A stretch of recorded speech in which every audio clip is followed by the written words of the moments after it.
Hi guys, happy Friday for you. Here's a plan for today. So we're going to be starting a DBQ on the California Gold Rush. We've done a DBQ before. We did one with the Constitution. This one is very different. So before you get worked up about it, it's really different, and I'm going to preview it for you today. Then you're going to read a really short background essay and answer some questions, and then you're going to create a persona. I'll explain all these things in a little bit. Here's the kind of format of the lesson. I'm going to introduce the DBQ to you. You're going to take down some notes with me. Then you're going to read the background essay and questions. You can work with a partner if you want to for that. And then you're going to create a persona. When I get back, I actually have partners for you for this project and what we'll end up doing with it. Today, I'm just not going to have you use those partners because it would kind of be difficult to do with the guest teacher. But the personas should be done by yourselves so that when you find your partner later on, you guys can kind of combine your personas. So you're going to work with a partner for the background essay and questions, but you should work by yourself for the persona. Okay, so here we go. I'm going to need you guys to grab some materials first. On the center table is the DBQ stapled document. Looks like this. I'm just going to have guest teacher pause the video, go get out the packet, and something to write with. Okay, so we've got the packet out now. It's called the California Gold Rush, a Personal Journal. And I'm just going to have you write down a couple things first, kind of along with me, as if we were in class together. So reading the overview, it says, in January 1848, gold was discovered in the Sierra Nevada mountains of California. At the time, there was no telegraph service connecting California with the East. I just want you to underline that or write here that no telegraph service meant no communication. So when we hear that gold was discovered in 1848, maybe you're questioning, like, wait, I thought it was 49, and that's why the 49ers are called the 49ers. Well, it took so long for the news of the discovery of gold to get back to the eastern part of the United States that it took that much time between 1848 and 1849. So just make a quick note of that. No communication delayed the process a little bit. Word of the discovery took several months to cross the country. When the news did reach the States, the news was proven to be fact. It launched one of the most exciting movements of people in American history. I also just want you to note on here that this is the greatest mass migration of people in U.S. history. So the same people moving for the same reason at pretty much the same time, kind of known as a mass migration. This is the biggest one our country's ever had. So I want you to get those two things down. And then just look at the documents. So the one that you practiced before, the Constitution DBQ that we did, there were 4 documents, and each document took a lot of time to break down and break apart and understand because we were reading almost like a second language. The Constitution was really challenging to read. This is very much different. We're going to be looking at maps, letters, drawings, diary entry, a photo.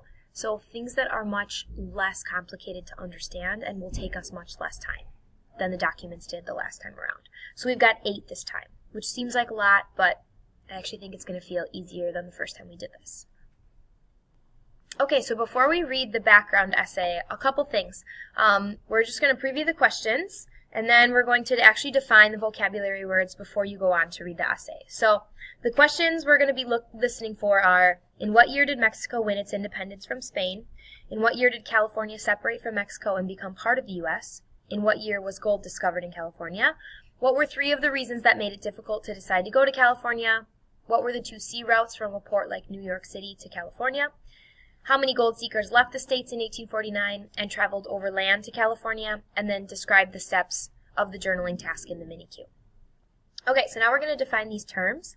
I'm going to take you through them quickly, but then the guest teacher can just pause the video if you need to write down, or to give you time to write down the definitions. Okay, so Californios is the first one that we're going to write down the definition to. These are people who were Spanish-speaking Mexican residents born in California before 1848. So keep in mind that California wasn't this open state with nobody living in it. We obviously know that there were Native Americans living there, and there were people that were living there from when Spain owned this territory. So people who are almost native to California, besides the Native Americans, were called Californios.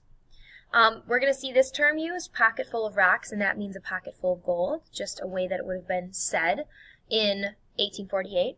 Persona, a created character. So that's going to be one of the things you guys are going to be in charge of doing, is creating this fictional character, almost like we're writing historical fiction in a way. Buffalo chip, we know this from yesterday's Oregon Trail activity. Buffalo chips are dry buffalo poop that were used to burn as fuel. If you remember yesterday, you maybe sent your fake kids out to go get some buffalo chips to burn for a fire. And then the last one is knapsack, which is a backpack. So just a different way to say it, the term backpack is invented in the 1850s. So pause the video if you need to write down the rest of these definitions, and then we'll pick up from there. So one more thing before we read the essay, I just want to give you a little bit of kind of context, which means like what's going on around this event in the United States. So we already kind of learned that it took about a year for word to travel about the gold rush. What else is going on in 1848? Well, Harriet Tubman, who is, we haven't learned about her yet, but a lot of people know her name. She was a very famous Underground Railroad conductor to help slaves escape slavery in the South. And she is 2 years away from her first Underground Railroad trip in 1848. The cotton gin was invented and being used at this time. Chicago's population was tiny, less than 30,000 people. And Thomas Jefferson had already been dead for 22 years. So it's kind of interesting that we start this unit with him buying the Louisiana Purchase as president, and now he's dead in what we're studying. If you look at the map over here on the right-hand side of the slide, it just gives you some geography of the gold fields. So the gold fields of California, they started all the way up by the Oregon border, and they ended past San Francisco to the south. The gold fields were really drained by three major rivers. You can see the Sacramento River runs north and south, the Feather River runs kind of northeast to south, and then the American River, which flowed from the east. The Sierra Nevada gold fields, as opposed to the Northern California gold fields, included the Feather and the American rivers. So you can, what would happen is the gold would be almost like trickle down through these rivers, and that's where people would pan for gold or mine for gold when they were out there searching for it. So that's a little bit of just background before you read the essay. So I'm going to have the guest teacher pause the video here. You're going to read the background essay. That is this thing. Okay? And you're going to answer the questions. This should not take you too long. If you want to read it as a class, this morning we had a couple people just read it aloud. That was helpful. If you want to read it by yourselves, maybe you guys could just decide as a class, or the guest teacher could decide. But this is the next step. When you're done with that and everybody's done, come back to the video for the next step. So I'm not going to take a ton of time on my video to talk through this, but after now you've read the questions, I just want you as a group, and the guest teacher can use my answer key here, but as a group I just want you to go through and make sure that everybody has the correct answers for questions 1 through 7. Okay, so do that now. Okay, so here's your last step for today, and really what will turn into homework if you don't finish it. I'm hoping you do finish it and that you have time to spare at the end, but you are going to create this personal data sheet. You're going to start creating your persona or your character. The reason we're doing this is because you've just learned that one of the things you have to do with this DBQ is take the information from all the documents and then eventually turn this into a journal, and you're writing from the perspective of this made-up character.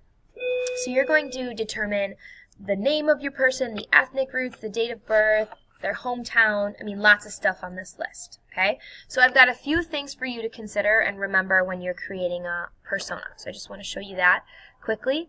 The first thing is the persona should be male, and here's why. This experience of people going on the California Trail and crossing the country, it was primarily a male experience. Like, mostly men did this. In 1850, when they took a census of California, or a population count, 92% of California was male, and 7.5% was female. Even less percentage of females in the actual gold mining camps, like less than 3%. So it's just more accurate to have this story be represented by a male.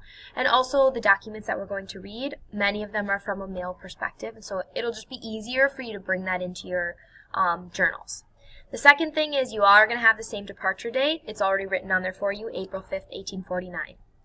Names, I'm going to put this slideshow on Google Classroom so you can see and you can click on it, but we want to make sure that we have names that are accurate to the time period too, not names that like don't fit for the 1800s. So there's just a link on this or on this spreadsheet, on the Google slideshow.